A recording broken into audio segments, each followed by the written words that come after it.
हिंदू धर्म में जब कभी भी शाश्वत और अलौकिक प्रेम की बात होती है तो भगवान कृष्ण और देवी राधा का नाम सबसे पहले आता है। भगवान कृष्ण का अपने सांसारिक अवतार के दौरान राधा के साथ एक अद्वितीय और असाधारण प्रेम था। उनका प्रेम गहरा और उत्कृष्ट था, जो आत्मा और परमात्मा के बीच के शाश्वत संबंध का प्रतीक था। राधा कृष्ण की प्रेम कहानी बहुत ही कम उम्र में वृंदावन में शुरू हो गई थी, लेकिन ब्रह्मांड की बड़ी योजना के कारण उन्हें अलग होना पड़ा। इस वीडियो में हम आपको बताएंगे कि क्या कारण था जो भगवान कृष्ण ने राधा को छोड़ दिया और क्या वो फिर कभी पृथ्वी पर मिल सके। कंस को मारने के लिए भगवान कृष्ण वृंदावन छोड़कर 11 वर्ष की आयु में मथुरा चले गए थे। मथुरा जाते वक्त श्री कृष्ण ने कभी वापस न लौटने के लिए वृंदावन छोड़ दिया था, क्योंकि राधा जी को श्री दामा द्वारा श्राप मिला था कि उन्हें पृथ्वी पर कृष्ण के वियोग में 100 वर्ष रहना होगा। इस श्राप के पीछे की कहानी कृष्ण भगवान के पृथ्वी पर अवतार लेने के पहले की है, जब वो और राधा अपने दिव्य स्थान गोलोक में निवास करते थे। एक बार गोलोक में जब राधा को कृष्ण भगवान का विराजा नामक एक गोपी से प्रेम के बारे में पता चला तो वह बहुत क्रोधित हुई। क्रोध में उन्होंने श्री कृष्ण को बहुत कठोर शब्द बोले। यह सुनकर कृष्ण भगवान के एक सेवक श्री दामा को बहुत बुरा लगा और उसने राधा देवी की निंदा करी।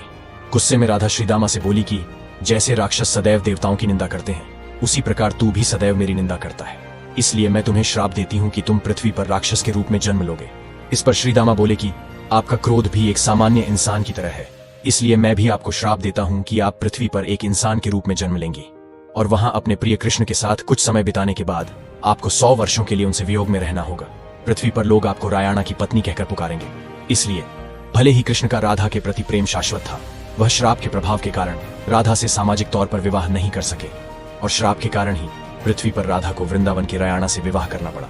परंतु जब 100 वर्ष बीत गए तब श्री कृष्ण माता यशोदा और नंद बाबा के साथ सिद्धाश्रम गए। सिद्धाश्रम एक धार्मिक स्थान था जहां यादव समाज पूजा करने के लिए एकत्र हुए थे। वहां से श्री कृष्ण ने माता यशोदा और नंद बाबा को गोकुल जाने को बोला और वो उनकी आज्ञा लेकर राधा से मिलने व्रज चले गए। राधा कृष्ण को देखकर खुशी से व्याकुल हो गई और उनसे पूछा कि आपने कहा था कि वापस आएंगे, लेकिन मथुरा जाने के बाद आप दोबारा क्यों नहीं आए। तब कृष्ण भगवान ने राधा को दिव्य ज्ञान दिया और उनसे क्षमा भी मांगी। कृष्ण भगवान के वचन सुनकर राधा को संतुष्टि हो गई और अगले दिन दोनों रथ पर सवार होकर एक बार फिर वृंदावन गए।